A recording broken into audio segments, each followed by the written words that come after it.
Pessoal, então, hoje estamos terminando a nossa série Psicologia Convida. Começamos aí em março, nesse período de pandemia, e hoje, para fechar com chave de ouro, a gente tem a professora Tereza Ertal. A professora Tereza Ertal foi professora do Departamento de Psicologia por mas muito tempo. Ela que criou uma verdadeira escola em diferentes áreas, desde a área ia passando pela Gestalt e depois criando uma ação de liderança no Brasil e fora do Brasil nessa área de psicologia existencial, na terapia existencial, e numa área específica que ela acaba de criar um curso de especialização que eu acabei de mostrar, de enviar aqui no chat o link. Esse é o link do curso que acaba de sair do forno da professora Tereza Ertal, na área de psicoterapia existencial, e ela criou uma escola própria, que é essa área da psicoterapia vivencial e dialógica, que eu tenho certeza que ela vai nos apresentar hoje. Para mim é um grande prazer poder apresentar a professora Tereza Ertal. Eu sou um verdadeiro fã dela. Tenho me relacionado com ela. Você está falhando um pouco. Para mim é um grande prazer poder apresentar a professora Tereza Ertal. Eu tenho me relacionado com ela durante muitos anos, sempre de uma forma muito tranquila, muito pacífica. Ela é uma pessoa extremamente para cima, e vocês podem perceber isso na palestra que ela nos vai dar hoje. Uma pessoa extremamente simpática, empática, uma pessoa que nasceu para resolver os problemas dos outros, uma pessoa com alto astral. É um prazer para mim poder não só apresentar, mas poder gerenciar esse curso que ela está fornecendo para a gente agora, e assim ela continua presente entre nós aqui na PUC. Tereza, a bola está contigo. Você vai projetar alguma coisa, não? Não, eu vou falar pelo tempo, senão não dá. Não, está ótimo. Muito bom. Se o som está pegando, posso começar? O som está ótimo. Está ótimo. Então, vamos lá. Vamos começar o nosso papo de hoje. Eu queria dar boa tarde à galera que está aí. E essa palestra, aula, vamos dizer assim, né, que é pequenininha, eu até botei alguns pontos, senão viajo, mas a ideia é apresentar um ponto que vai ser desenvolvido muito fortemente no curso. Esse curso foi aprovado, a gente está muito feliz, que é o curso é um diálogo entre humanismo e existencialismo e Buber, né, na dialógica. Então, a ideia é agora desenvolver um tema, que é um tema central do existencialismo, que é a liberdade. Okay? Então, vamos lá, eu vou fazer uma primeira introdução, que é a ideia de que a liberdade ela já desponta na origem da consciência. Então, a primeira coisa, liberdade não é um privilégio eventual de uma propriedade a ser conquistada, de jeito nenhum. Né? E também não pode ser confundida com vontade, com decisão consciente, com deliberação racional. Né? Então, de acordo com Sartre, se toda a natureza obedece ao determinismo, ao homem cabe o reino da liberdade. Então, é nesse reino da liberdade que nós vamos figurar agora, quer dizer, a liberdade como razão maior da consciência. É preciso deixar claro que, para a realidade humana, a liberdade é uma questão de escolher-se. Né? Então, a gente não pode ser ora escravo, ora senhor. Ou a gente é totalmente livre ou não o é. E é sobre isso que a gente vai começar a falar agora. Vem a grande pergunta, o que limita a liberdade? Então, só para dar uma introdução e responder ao longo do texto, o que limita a liberdade é a própria liberdade. Então, vamos lá examinar isso. Como é que a gente examina ponto por ponto? O primeiro ponto é que a liberdade ela não é algo levianamente construído. A liberdade ela tem que se manifestar em ato. A liberdade só é liberdade em ato. E Sartre estabeleceu, por conta disso, um traço que ficou famoso, obviamente não veio só com ele, mas com ele ficou sistematizado, que é a máxima que a existência precede a essência. Ok, não é nada de complicado isso. Né? Se você pensar, a existência precede a essência, eu preciso existir para ser. Então, como é que eu vou ser? Construindo a minha essência. Como eu construo essa essência? Através das escolhas que eu faço na vida, né? Então, a individualidade ela vai ser definida, né? Ela vai ser firmada no nosso ser através dessa liberdade. Então, nessa questão, a gente fica assim pensando, por que a individualidade? Imagina o seguinte, não sei se vocês leram o livro da Simone de Beauvoir, Todos os Homens São Mortais, isso me deu um pavor, que eu falei, eu não quero ser mortal, porque é muito doido. Se a gente fosse mortal, como a gente faria? A gente não teria tempo limite para nada. Se a gente não tem tempo limite para nada, a gente pode realizar todos os possíveis, né? E se eu realizo todos os possíveis, eu não reafirmo a minha individualidade. Simples assim, né? Então, os possíveis, a liberdade, ela é um fato de que todos os possíveis não podem ser realizados. Não há possibilidade nenhuma de fazer isso. Então, eu vou escolher um possível em detrimento de outros. Sempre a liberdade vai ter isso. Assim, mas aí você diz que o homem se constrói, que o homem se faz. Então, não tem uma universalidade do homem? Sim, tem, mas ela é construída, ela não é dada. Essa universalidade do homem é construída através das escolhas que eu faço para mim, tendo como base o ideal para todos, né? Então, essa universalidade vai ser sempre construída. Mas essa consciência livre, isso é muito importante da gente firmar em Sartre, essa consciência é livre por quê? Porque cabe ao homem não só fazer essa escolha, como a consciência é inacabada. A consciência, ela, na verdade, ela é uma possibilidade de ser. O que significa isso em Sartre? A consciência não é um lugar, não abriga coisas, ela é relacional. A consciência ela é um vazio que está sempre tentando se preencher através das situações do mundo, dos objetos do mundo, das experiências do mundo. Então, ela está sempre transcendendo, ela está sempre para fora. Ela é um ato de relação. E aí a gente vai fazer aqui.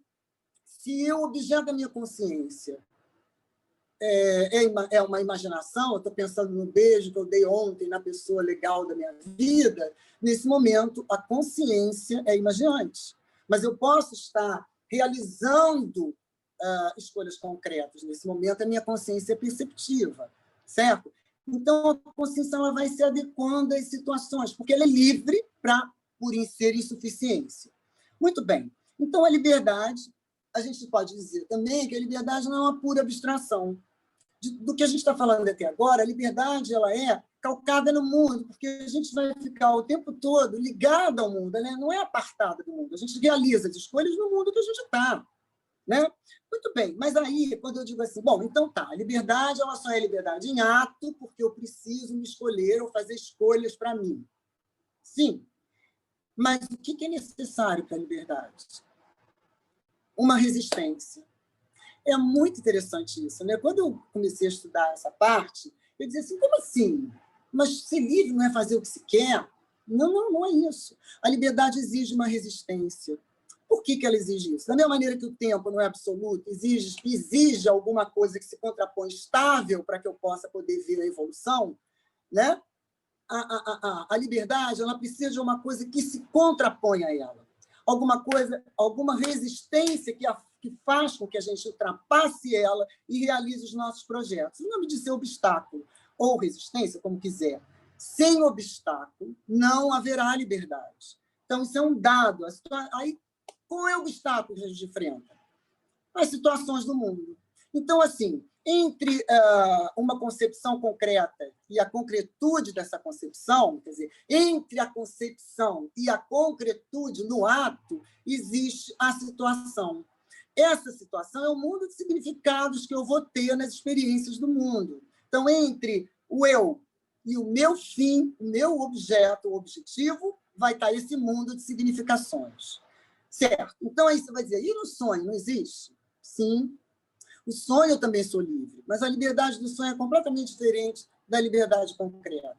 Porque no sonho não tem barreira, não tem resistência, não tem nenhum tipo de projeto de ação. Simplesmente, no sonho, há uma realidade espontânea, uma concretização espontânea. Então, eu penso assim, vou comprar aquela casa, vou fazer tal coisa, assim, assim, instantaneamente eu a vejo. Essa forma de consciência onírica não exige nenhum tipo de projeto e nem possíveis para escolher, porque eu posso realizar tudo, né? A consciência sem limite algum. Então, até agora, a gente viu o quê? A liberdade real, que exige um ato para se concretizar, a liberdade onírica, que não precisa de nada, basta uma realidade espontânea, e a situação do mundo, que é a que eu vou ultrapassar para realizar os meus fins. Ok, mas como é que eu faço isso em termos concretos? Ora, eu preciso de um corpo, né? Então, o nosso corpo ele vai ser um instrumental para conseguir realizar esses possíveis na concretude da existência. Então, a gente vai ter assim, por exemplo, eu vou jogar um tênis. Quando eu jogo um tênis, eu não sei se vocês já fizeram algum esporte, mas quando a gente joga um tênis, a gente, quando vai vendo a bola, vem do opositor para nós, a gente tem um projeto de bater a bola, né? Para quem já treinou, já sabe qual é o lugar, qual é o lado que vai pegar o cara na espreita. Muito bem, esse tipo de comportamento, ele só vai. Se eu ficar só na imaginação, a bola cai e eu perco. Eu preciso usar o meu braço junto com o meu pensamento para bater na bola. Então, o corpo é a forma com que eu tenho para concretizar a situação que está aqui no planejamento. Né? Então, o corpo é necessário. Ah, mas peraí, não tem consciência sem corpo? Tem, no sonho. Se eu tenho a consciência onírica, eu não preciso de um corpo para realizar, ele já é realizado instantaneamente. Mas na liberdade em que eu estou realizando escolhas, eu preciso do corpo, é o meu instrumental. Aí tem um monte de outras coisas. A gente vai vendo senso comum e diz assim, mas peraí, que, aliás, quando eu entrei para a faculdade, era isso que eu pensava, né? Nós não somos livres quando nada nos oprime, quando nós podemos fazer tudo sem nenhuma resistência. Repetindo, essa é a liberdade onírica, ok? Os obstáculos eles vão ser necessários, como a gente já falou aí. Outra questão que as pessoas confundem muito, a liberdade, então, não é simplesmente isso, é fazer tudo. Não, isso não é liberdade. Eu brinco com os meus alunos e eu digo que isso é libertinagem. A liberdade também não é igual ao conceito de livre-arbítrio da tradição hebraico-cristã. Não é. Esse conceito do livre-arbítrio, ele está associado a uma liberdade interna absoluta. Então, é aquela coisa que você diz assim, eu estava preso, mas a minha liberdade não foi atingida porque a minha liberdade interna de pensamento não parou, eu continuei livre. Isso é uma ilusão. Eu estou preso. Quando o Sartre diz em liberdade existencial, ele fala que eu sou responsável pelo que eu escolho e pelas consequências da escolha. Ok, mas ele diz assim, o homem não é porque eu quero ser livre, que eu estou internamente livre, que me vai fazer ser livre. Ele ainda usa uma questão muito interessante, assim, o homem não é o pensa o que quiser. Ele não é a pessoa que pensa o que quiser, ele pode fazer o que quiser. De jeito nenhum, ele é livre para agir. Ele tem que agir para repor a sua liberdade, para reafirmar essa tal liberdade. Ele pode, por exemplo, numa prisão, no pensamento do livre-arbítrio, ele está ali dizendo assim, olha, sou livre internamente, o mundo pode cair, que eu continuo livre. Isso é uma ilusão, né? E que gera conformismo. Veja bem, se eu me sinto livre internamente, estou repleto dessa liberdade, né? Para que eu vou mudar alguma coisa no mundo? Eu mudo alguma coisa no mundo quando tem alguma coisa que me faz mal, que eu quero ir avante, que eu tenho uma barreira. Quanto maiores as barreiras, mais a liberdade se reafirma claramente. Então, essa ideia de pensar o que quiser não é a praia do saco, não é isso que ele diz. Você pode agir para fugir do cativeiro ou assumir o cativeiro e se resignar a ele. Isso é a escolha. Eu penso o que quiser. Não. Isso é um certo lirismo e um certo conformismo. A outra questão que se levanta muito no Serenado de Sartre é sobre o êxito e o fracasso da escolha. Se eu fracassar, então eu não sou livre? Não interfere a minha liberdade, porque, inclusive, tem uma coisa assim, fazer escolhas não assegura que as minhas escolhas todas serão sábias. Eu digo para os meus alunos que, quando eu faço escolha, mesmo que ela não seja a melhor do mundo, digamos assim, naquele momento era a única que eu podia dar, por causa do meu campo de visão. Né? O meu campo de visão escolheu aquilo. Daqui a uma semana, um mês, um ano, eu vou dizer, puxa, podia ter feito outra coisa. Não naquele momento, mas agora posso. Né? Naquele momento, eu só podia fazer aquilo dentro da minha visão. Então, essa liberdade que o mundo real exige, que você lute por ela, é uma liberdade, ela me dá autonomia. Essa autonomia vem da escolha. A liberdade humana, ela não consiste em poder fazer o que se quer. Não, não é isso. Ela, na verdade, é fazer o que se pode, né? Dentro da minha estrutura. Uma outra questão levantada, eu quero seguir muito essa questão do Sartre para poder não viajar demais. Né? Então, por ser livre, a consciência ela vai surgir e vai se descobrindo, vai se fazendo livre à medida dessas escolhas. Ok, muito bem, isso a gente já viu. Então, a gente vai dizer assim, bom, mas o Sartre fala que o homem é condenado a ser livre. Que coisa niilista, né? Que coisa pessimista para baixo, o homem é condenado a ser livre. Eu vi muito isso dos alunos. Mas, na verdade, quando você explica, você vê que não tem nada de pessimista, ao contrário, é muito otimista. Você é o dono da rédea, você que segura a rédea. Quando ele diz o homem é condenado a ser livre, ele é condenado porque ele foi lançado no mundo, né? Ele é condenado a ser livre, por isso, ele é lançado no mundo e tem que ser responsável por tudo aquilo que fizer. Isso é o peso, é o fardo que ele vai ter que carregar, né? Essa questão sem condições. Muito bem, aí ele vai desenvolver no livro Ser ou Nada, quando ele fala desse movimento da escolha, que é um momento, alguém pode afirmar que um indivíduo está completo. Então, eu digo assim, fulano é tal coisa. Isso é uma questão que eu tenho visto muito hoje em dia, essa categorização das pessoas. Essa categorização é falsa, porque o homem está em eterna construção de si mesmo. Ora, se ela está em eterna construção de si mesmo, isso não se fecha. Então, quando você define categoricamente uma pessoa, o que você está fazendo é impedindo, talvez não percebendo que o outro está em constante mudança, inclusive você. Quantas questões nós fizemos na vida que hoje a gente olha para trás e assim, puxa, eu perdi tanto tempo nessa questão, hoje eu vejo diferente. Óbvio que sim. E por que a gente vê diferente hoje? Porque hoje a gente tem um campo diferente de possíveis que apareceram que antes não tinha condição de aparecer pela minha falta de experiência. Né? Então, outra questão que é muito confundida com a questão da liberdade é a vontade. Muita gente fala assim, então eu sou livre quando eu exerço a minha vontade. É comum pensarmos isso, né? Que a pessoa agiu por vontade, então ela se transforma no ser livre, etc. Numa situação de perigo, eu decido ser corajosa. Então, isso é a minha vontade.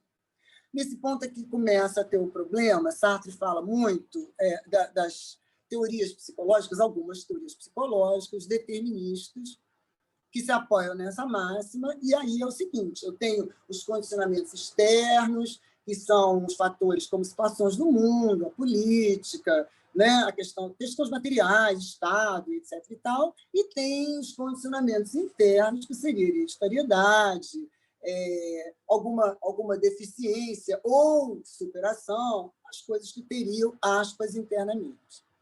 Aí ele diz assim, mas isso não funciona dessa forma. De jeito nenhum. Para essa teoria, uma hora eu posso ser livre, outra hora não. E a questão do Sartre é muito interessante, porque ele diz assim, não existe isso, ou você é livre ou não é. Uma vez livre, você não acaba a liberdade. Sim, mas e aí? Uma única vez em que uma compulsão motivasse a nossa consciência, não teríamos mais como recuperar isso. Por quê? Porque de onde viria essa liberdade? De onde viria essa recuperação? De onde eu tiraria essa liberdade perdida se eu me tornei um joguete? Não é complicado, né? Ainda que isso fosse possível, né? Ao fazer despertar essa liberdade, já estaria manifestando a priori a liberdade. Então, seria uma contradição. O ato voluntário, ele não é uma manifestação da liberdade. Ele é um modo de ser da consciência, que já é sustentado por uma liberdade prévia. Né? Quando eu digo assim, fiz porque quis, na verdade, o fim já estava avisado. A decisão já foi tomada quando eu estabeleci esse vínculo com a vontade. Fiz porque quis, mas tinha algo prévio antes que determinou isso, certo? Muito bem, isso é a vontade. O outro modo de consciência que as pessoas confundem muito é a emoção. Então, a gente vai entender assim, é falso contrapor a consciência dizendo que a liberdade é maior quando você exige a vontade do que quando você exige a emoção, né? Mas são dois modos diferentes de consciência, completamente diferentes. A paixão não é imposta para a gente, a paixão é um projeto. Quem quer ter a consciência se dirige intencionalmente para um determinado fim, não é? É um projeto, da mesma forma. Ah, mas aí tem alguma coisa que desperta a emoção e é uma coisa inconsciente. Isso são teorias, ok? No existencialismo, a gente não pensa assim. Eu posso ter um nível menor de consciência, mas isso não é inconsciente no sentido psicanalítico, no sentido freudiano. Com todo respeito ao Freud, mas são visões diferentes, né? Às vezes ele diz assim, o exemplo dele é muito bom, que ele diz assim, o medo que me faz fugir, por exemplo, diante do perigo eu fujo, né? Fugir, eu tive medo e me fez fugir. Mas esse tipo de resposta não é o medo, né? É diferente. O medo que me faz fugir ante o perigo não é o estado que me domina. Porque quando você tem medo de alguma coisa objetiva, e essa coisa está ali e você sabe dela, né? Então, como é que essa coisa da emoção age sobre mim? Então, você está pressionado. E, diante da pressão, você chora. Isso é muito comum no consultório. Você vê cliente que você está mostrando um dado de realidade para ele, difícil dele ver, e aí ele chora. Não é que ele não chora para não ver, porque ele não quer ver a situação, porque ele não sabe como lidar com a situação. Ele chora para não reagir à situação.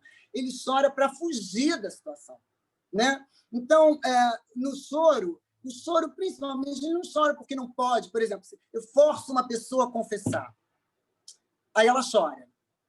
Né? Ela não chora porque ela não sabe que vai confessar. Ela não chora para não confessar. Conversando com o Veríssimo, nós estávamos falando sobre isso, a liberdade não é liberdade de, é liberdade para, porque tem sempre o ato. Né? Então, a emoção ela não é determinada por uma causa inconsciente, no caso. Não, ela representa uma intenção projetiva de uma consciência. Ela é uma intenção projetiva. Né? Então, existe um projeto nisso. E aí existe uma conduta mágica. Como é que é essa conduta mágica? Normalmente, você usa a emoção quando você cria uma situação para fugir daquela dor da realidade. Está difícil. Então, você dora o peixe, como diz na gíria, né? Põe um paninho bonitinho, etc. Então, para não encarar a força dessa liberdade, eu faço uma metamorfose aí e crio uma conduta mágica. Essa, por exemplo, de chorar diante de uma pressão. Você vê, eu estou passando um problema, aí vem alguém e me pressiona. E eu choro, para desviar a atenção daquilo que eu não estou conseguindo olhar, ou que eu estou com medo de olhar, de encarar, de resolver, de me responsabilizar. Né? Então, todas essas situações são mágicas, porque, na verdade, elas se resolvem ali, naquele momento, no plano da consciência onírica, mas não no real. Né? Então, tanto a emoção quanto a vontade são dois modos de uma consciência livre se expressar. Né? Pela emoção, eu vou optar pelo aspecto mágico. Pela vontade, eu vou optar pelo aspecto da realidade objetiva, da razão. Ok? A vontade é uma coisa, a emoção é outra, mas ambas são modos de expressão da consciência. Então, eu tanto posso me escolher medrosa numa situação e posso me escolher corajosa em outra. De qualquer forma, eu estou investindo na minha liberdade, isso não tem a menor dúvida. Né? Vamos lá. Continuando. Algumas doutrinas, então, vão admitir a possibilidade de uma determinação, de um determinismo na espontaneidade da consciência. Isso chama para a gente a falar de motivos. Né? Por quê? Tudo se fala, muita gente fala a causa é isso, a causa do comportamento. Sartre define muita diferença entre motivo e causa. se eu deixo este objeto cair, né? Eu deixei o objeto cair é uma causa objetiva. Agora, quando eu falo em motivo, é a apreciação subjetiva da causa. O que significa isso? É uma eleição própria de um motivo baseado no meu projeto. Né? Então, vamos lá no exemplo dele. Eu encontro situações na vida, tem a realidade objetiva, tem as escolhas feitas no passado. Exemplos de tudo isso são irrefutáveis, não tem a menor dúvida. Né? Mas elas não são capazes, na sua neutralidade, de motivar um ato. Não são. Realmente não são. A consciência vai atribuir significado às coisas e delas fazer um motivo para a ação. Então, é a percepção, é o significado que vai ser dado pela pessoa que vai estabelecer os motivos. Então, ele dá um exemplo, vários exemplos, ele dá vários, né? Mas sim, mas e o fator subjetivo não interfere? A pessoa está lá com um complexo, e esse complexo gera um problema. É tão interessante isso, né? Fulano ali... Eu tenho até um cliente, uma mulher, que é atriz, e ela não vai para frente porque ela acha que ela é feia. Né?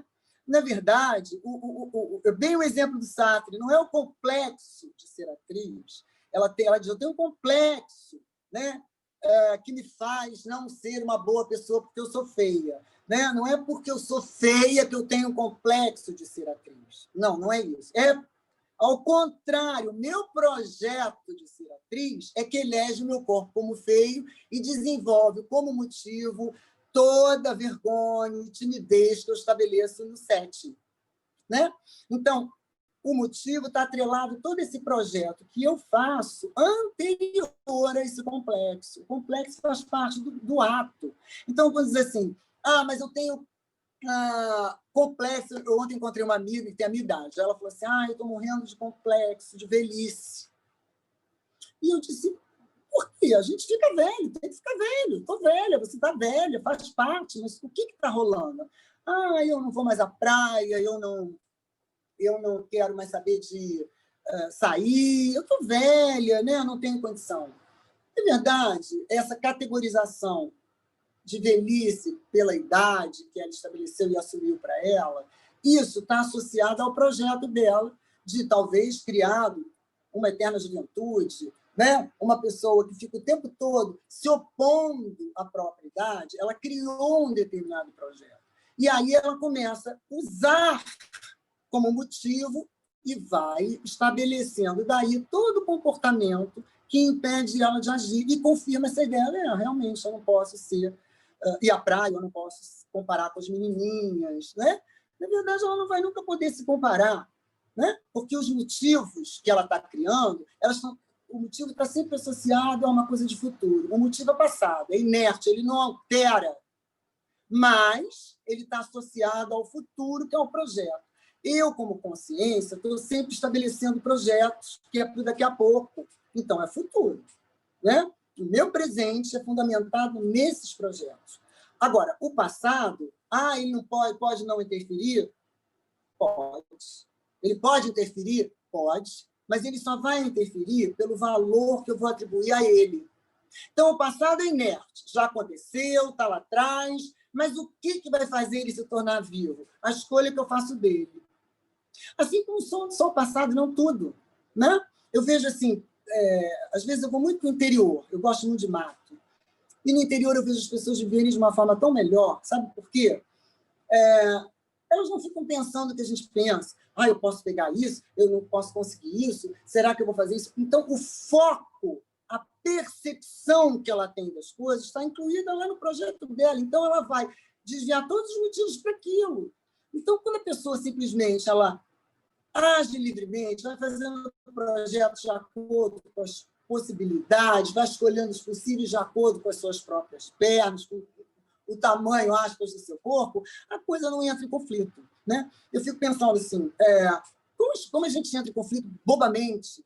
Porque simplesmente não olha que todas as coisas dependem da gente. Né? Então, fico esperando esse lugar fora. E falando em lugar, mas o que limita a liberdade? O que vai limitar a minha liberdade? Então, o lugar que eu ocupo no mundo? Não. Lugar geométrico? De jeito nenhum. O lugar o que a gente chama de situação, o que eles chamam de situação no mundo, é um mundo de significações, ou seja, de percepção. O lugar geométrico não altera absolutamente nada. Então, a gente pode pensar assim, eu estou aqui e tem um vilarejo a 10 quilômetros aqui, mas eu fico imaginando como seria bom estar perto.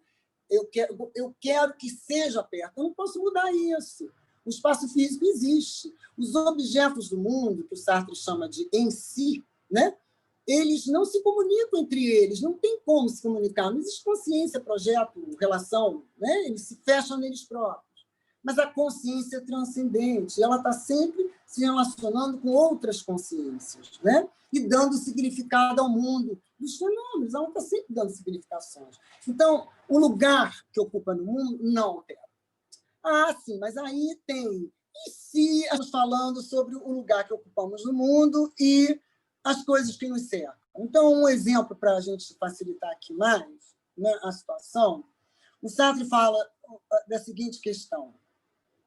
Imagina que eu penso em escalar um penhasco íngreme e fracasso. Eu deixei de ser livre? Não, a minha liberdade continua aí, eu não perdi a minha liberdade. O problema foi ter escolhido um projeto de algo escalável que eu não poderia escalar. Certo? Então, o que ele está dizendo é assim, se eu estiver só apreciando o penhasco e achando ele bonito, não seria conflito. O conflito passa a existir quando eu estabeleço como esse penhasco como sendo escalável, quando, na verdade, eu não tenho condição para escalar, eu vou fracassar, mas não vou deixar de ser livre por isso. Né?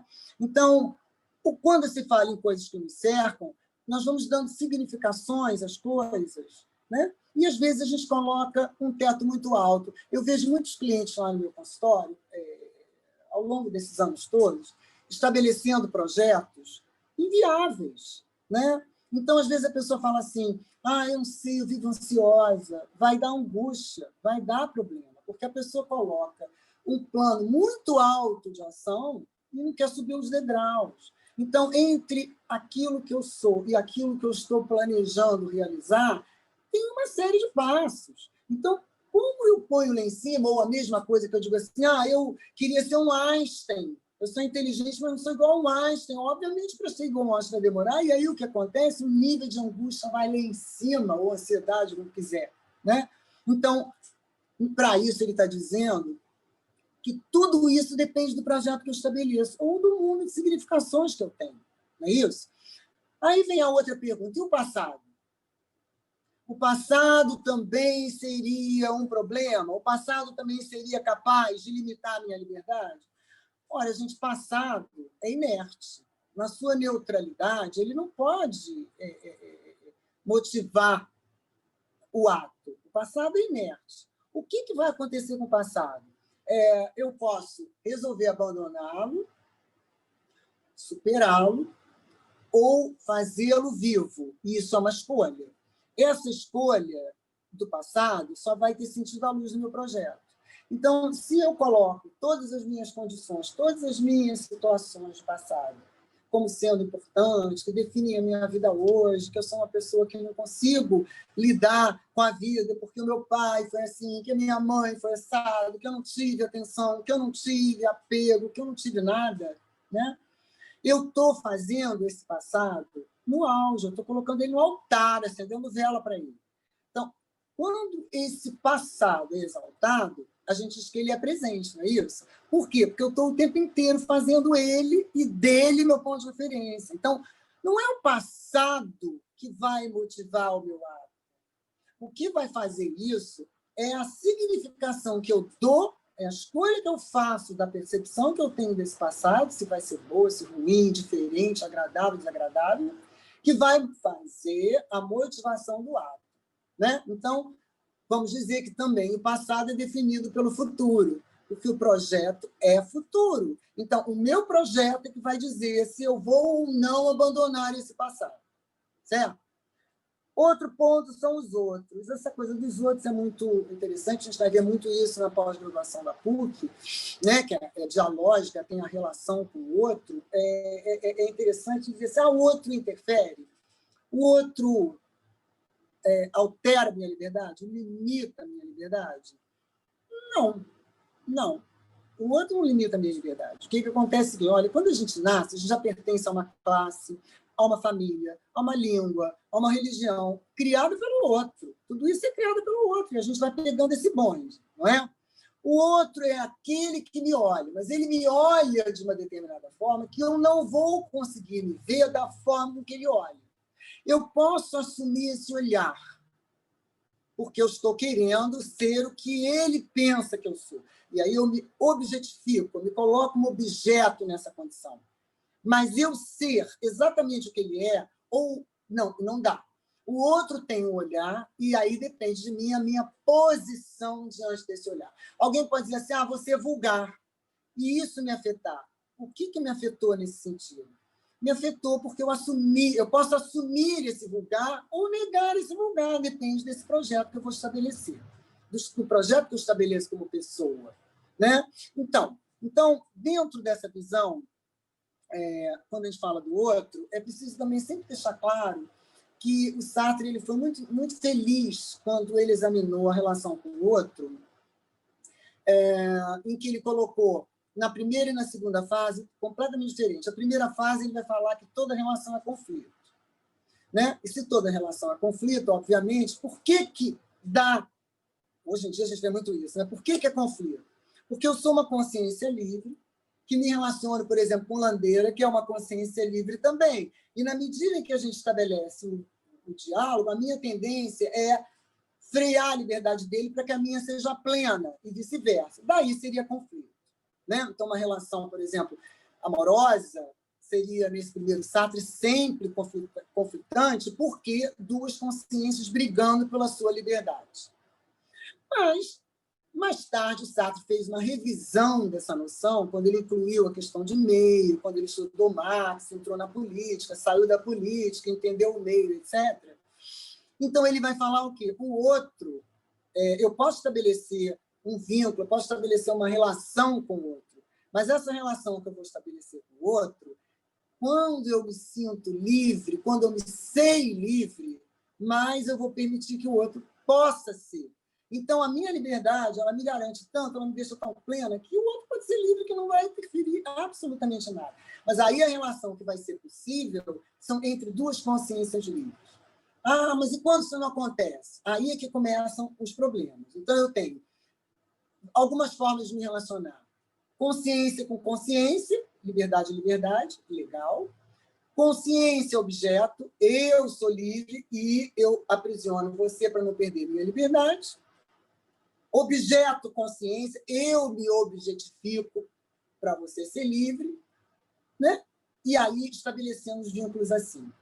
Bom, esse tipo de relação que o Sartre está falando, primeiro Sartre, que as relações são conflitadas, era bem interessante, é interessante, ainda existe isso em algumas pessoas que não conseguem respeitar a liberdade do outro, porque, na verdade, elas não se sentem livres, então é difícil. Né? Sempre que a gente quer frear o outro, sempre que a gente quer dominar a liberdade do outro, é porque a gente não tem consciência da plena liberdade que a gente tem. Então, é uma tendência sufocada de pegar a liberdade do outro e impedir que ele nos sufoque. Né? Então, essa forma de relação, o outro vai interferir se eu aceito esse tipo de coisa. Então, a gente diz assim, se fulano, então, disse que eu era uma vulgar, e isso me afetou, está dentro do meu projeto de me sentir vulgar. Eu acolhi esse tipo de conceituação do outro, bateu para mim, eu acolhi, mas eu posso simplesmente rejeitar, porque isso não entra na minha conceituação. Né? Então, é a percepção, novamente, que está ligada ao meu projeto, que vai definir esse tipo de situação. Uma outra questão é a morte. E a morte é uma questão interessante, porque mortos somos reduzidos a objeto. A gente perde a subjetividade quando morre. Acabou a subjetividade. Né? Você vê que quando uma pessoa morre, normalmente ela é vista, às vezes, coitado, morreu, era uma pessoa maravilhosa. Quando era vivo, todo mundo metia o palma. Morreu, virou santo. Né? Você pode fazer o que você quiser do morto, porque ele virou objeto. Ele perdeu a subjetividade. Então, você pode contar a história que você quiser a partir do outro, sobre o outro. Né? Então, a morte, quando ela se exterioriza em pura objetividade na questão do outro. Então, o Sartre vai falar assim, a morte não é limite também à liberdade. De jeito nenhum, a morte não vai limitar. Né? Aquilo que eu fui no passado, eu posso estar estagnado lá, eu posso mudar, eu posso fazer, etc. Mas quando eu morro, a história que fica é a história que o outro conta.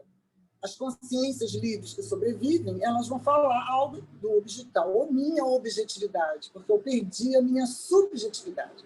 Então, quando a gente fala assim, mas aí, então, a minha morte, ela constitui uma barreira? Não, ela não constitui uma barreira. Ela não pertence à consciência, ela não é um projeto. Quando você fala em projeto, você está falando em escolha de possíveis, de um possível, alguns, dentro de muitos possíveis, certo? A morte não tem isso, você não escolhe o possível, ela se encerra ali. Então, ela não é um projeto, ela não faz parte da consciência, certo? Então, a morte ela encerra o projeto, mas não encerra a liberdade, porque eu já deixei de ser subjetividade. Tem uma frase muito interessante, diz assim, no encontro da morte, quando encontrar a morte, isso é uma forma lírica, né? Uma licença poética, porque, na verdade, quando você diz assim, vou ao encontro da morte, você não vai ao encontro da morte, porque quando ela chega, você já partiu. Então, não tem essa do encontro. Né?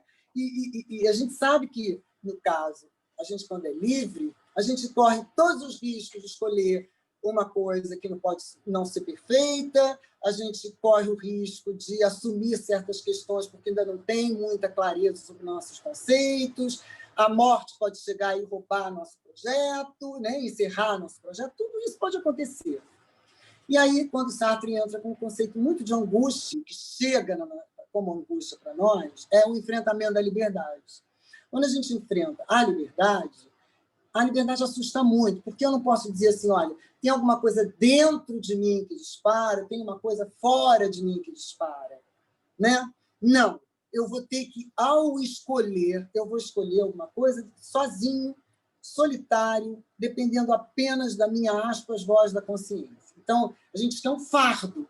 E sente aquela angústia, especialmente quando a pessoa não está acostumada, né? Que ela vai, mas é muito peso, eu não aguento, eu preciso dormir, eu preciso fugir, eu preciso que alguém resolva para mim.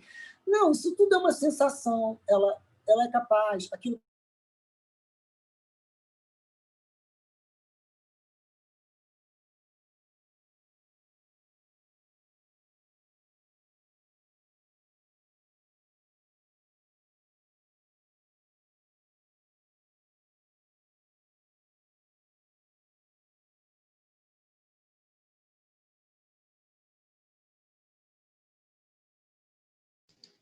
A Tereza está com, mais uma vez, o probleminha dela. Né? A liberdade de escolha, estou terminando, tá bom? A liberdade de escolha é uma liberdade, mesmo que seja de não escolher. Então, quando a gente conclui, eu gostaria de pegar e ler esse finalzinho que eu coloquei, que eu acho que é muito importante, que diz: a liberdade, ela, então, não pode ser determinada por nenhuma causa, só encontra no mundo os limites que ela mesma colocou. Ok, é ela que estabelece os obstáculos que irá se defrontar, né? Porque está no projeto, e o projeto é que vai fazer com que ela estabeleça isso. Apenas a liberdade vai poder limitar a própria liberdade. Ela nos aprisiona nela mesma. Estamos condenados a ser livres por isso. A única liberdade que não temos é a liberdade de não escolher sermos livres. Se pudéssemos escolher livres ou não, isso implicaria uma liberdade prévia de escolha. E, uma vez livre, já o seria, então, para sempre. Então, a liberdade é assim, que na medida em que você toma consciência dela, uma vez livre, não dá mais para não ser. Não tem meio termo, tá? Ou você é livre, ou você não é. Ok? Faz as perguntas aí. Vamos abrir para as perguntas para os colegas. Só comentar que chegou a A Luciana. internet está muito ruim. Está ruim.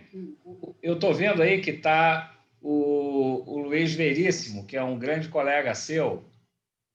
Tudo bem? Ele vai fazer parte do curso. Então, esse tema é tão interessante, é um tema assim tão fantástico, e eu acho que para abordar ele numa apresentação só, eu achei pouco. Então, eu em público... Não dá.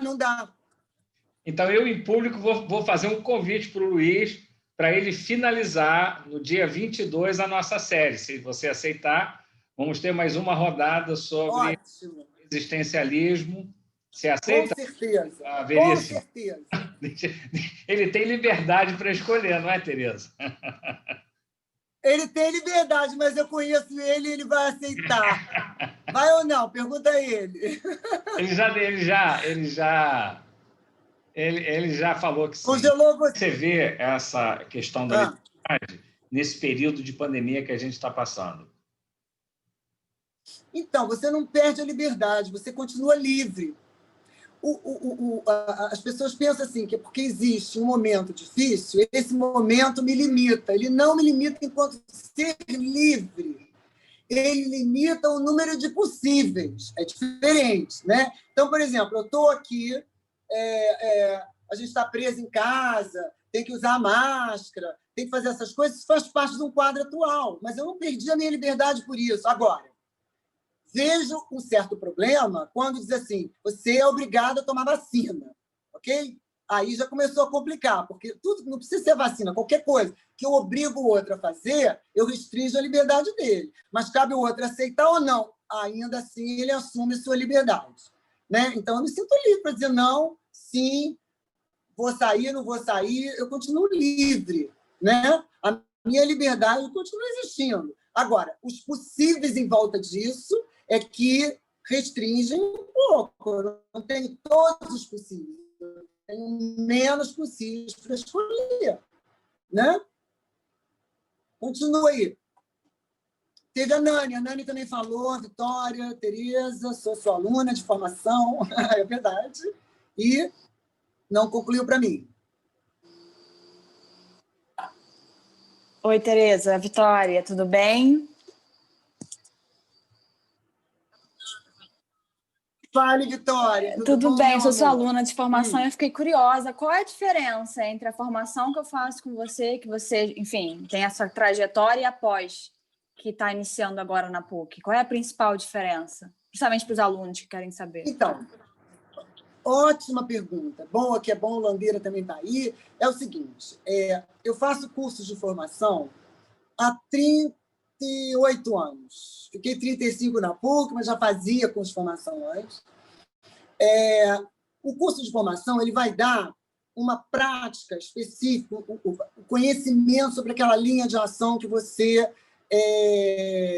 escolheu atuar. Então, ele é voltado para aquela prática de formação de terapeuta. Né? Isso é uma coisa. A outra coisa é uma pós-graduação, como essa maravilhosa que vai rolar na PUC, que é uma conversa entre humanismo e existencialismo, né, intermediado de Buber e outros, né, que é uma ampliação desse conhecimento que a formação não pode ter, porque é uma coisa específica, é mais amplo. Né? Vai ter prática também, etc., mas não visa a formação clínica, assim, prática, para virar um terapeuta, embora você vá aprender também, mas é um aspecto mais amplo. A formação psicoterápica, numa linha de terapia, geralmente até a gente faz em consultório, né?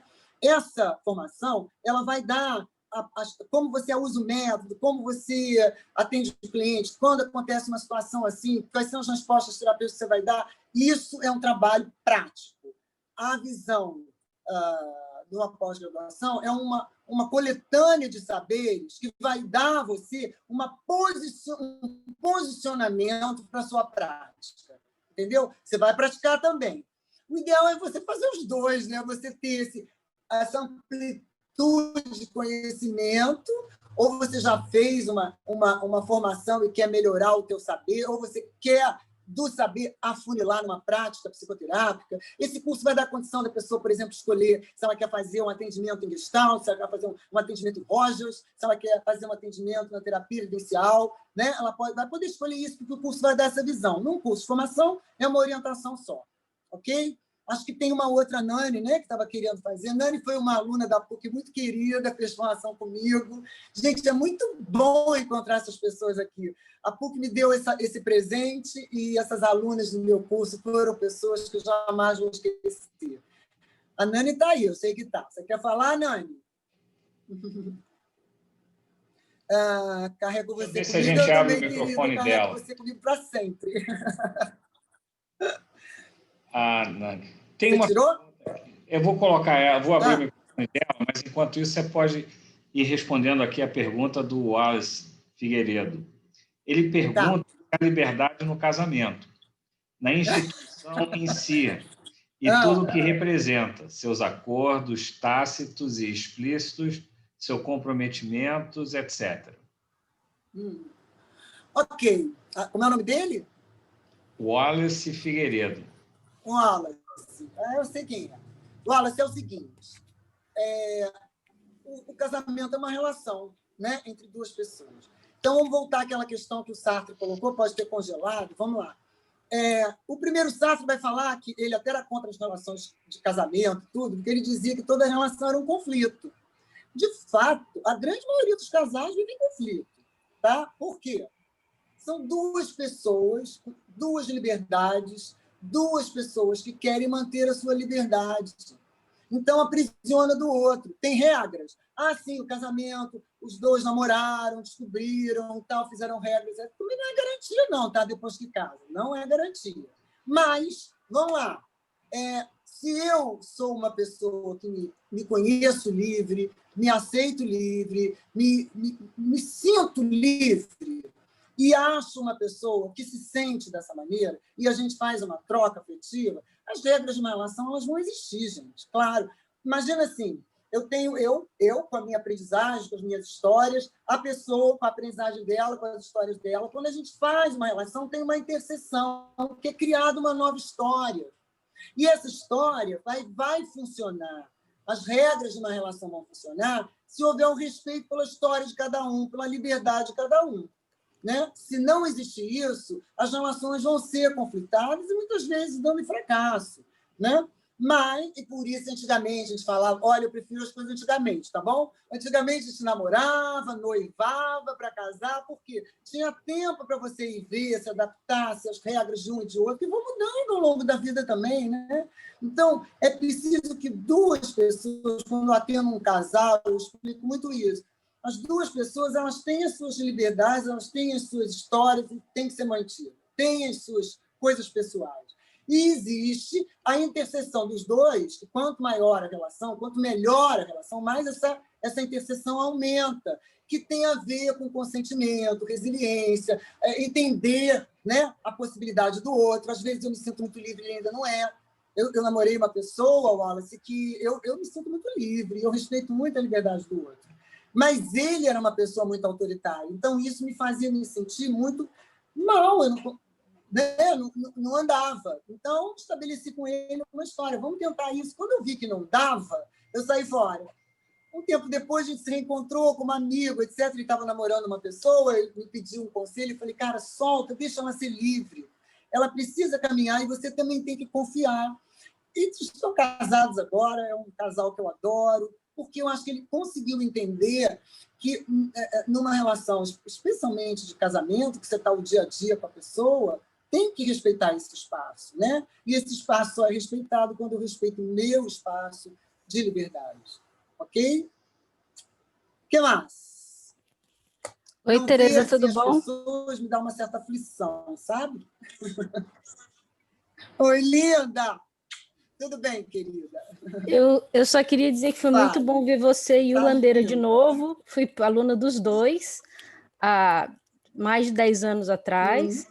Hoje eu estou morando na Austrália, fazendo mestrado aqui, então queria muito agradecer os dois, porque foram aprendizados muito bons que eu carrego comigo até hoje. Muito obrigada.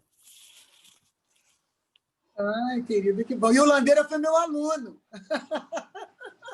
A vida é assim, né? Muito querido, por sinal, né, Landeira?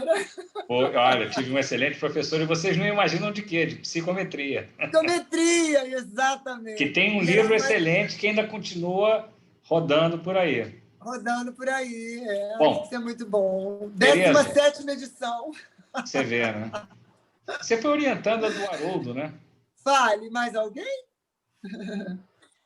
Olha, Olha só, eu queria, Landeira, fala. Eu queria me propor.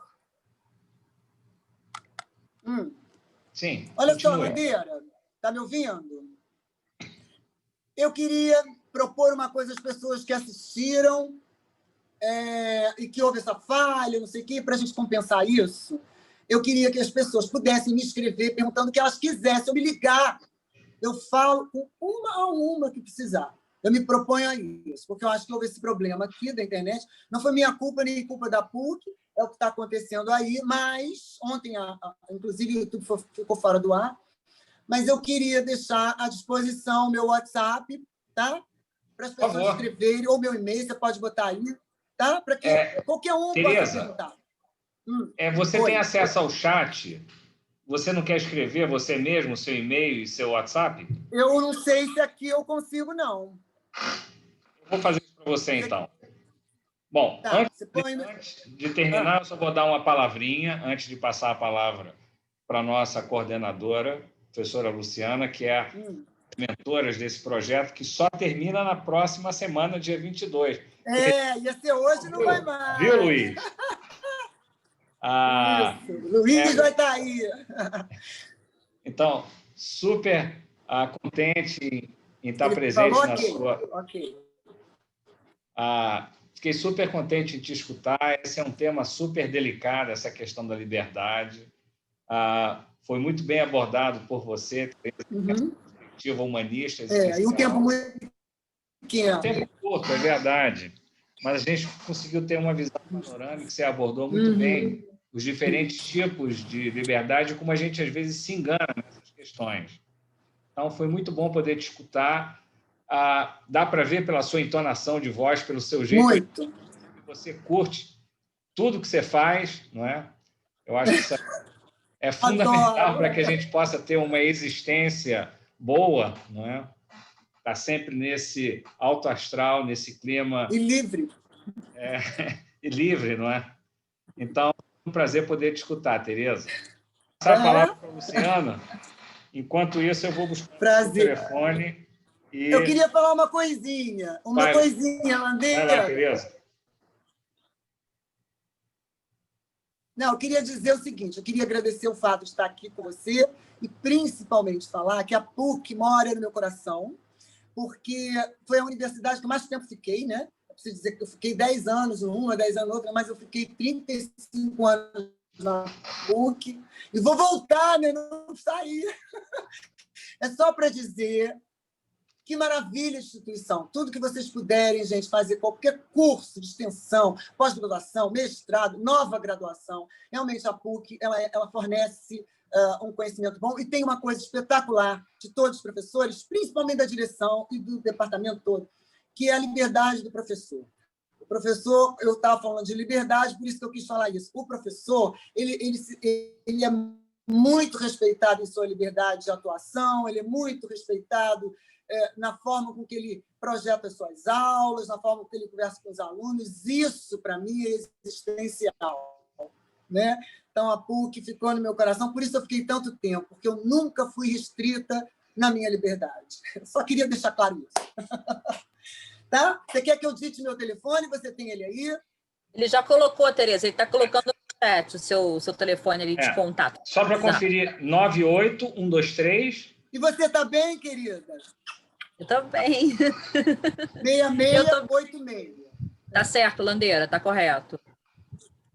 Então, nossa, Tereza. Que voz forte, maravilhosa.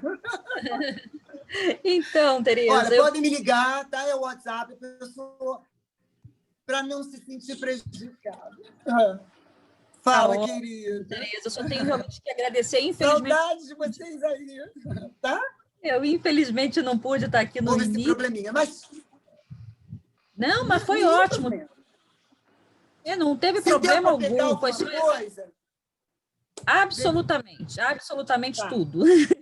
Tá bom. Agora, Então, você as pessoas vão estar muito livres para me escrever à vontade. ótimo, ótimo. Então, também eu só tenho que agradecer, Tereza, você ter estado com a gente aqui nesse finalzinho de tarde, assistir Foi tudo, um porque eu prazer. estava numa banca que não consegui nem apresentar Nenhum problema. essa apresentação, mas assim, eu queria deixar Tá também tudo certo. registrado que o prazer com que você fala, né, o entusiasmo mostra, né, a sua paixão pela temática. Você gosta, você fala com muito prazer e isso fica muito claro na sua fala. Então, realmente, Tereza, muitíssimo. Muito obrigada a todos. A Marília, eu acho que eu não sei se ela está levantando Isso, ela levantou a mão. Marília, Fale. dá uma palavrinha. Acho que ela quer dar uma palavrinha. Ela quer falar. Acho até que ela está tá em trânsito. Né? Oi, Tereza. Eu acho que Oi, Marília. Oi, boa noite a todos. Oi. Nossa, que alegria, Boa Tereza. Estou em noite. trânsito, Dora. Muito obrigada pelo convite. Um prazer te rever depois de tantos anos, né, Tereza? Bom. Que bom. Não é? Há muito tempo, mas a gente não esquece. Não esqueci esquece. de você, Marília. Um beijo a todos, gente. Obrigada. Um beijo. A gente tem que acabar, viu? Porque o tempo está estourando. Senão cai todo mundo. Ok. Até terça que vem. Obrigada mais uma vez. Obrigada que vem. Tchau, querido. Boa Tchau, noite meu a amor. todos. Fica Na bem. semana que vem, José Veríssimo Luiz vai estar aqui Veríssimo. com a gente. Tá bom? Isso aí, gente. Ó, beijo para Boa todos. noite. Tchau. Tchau.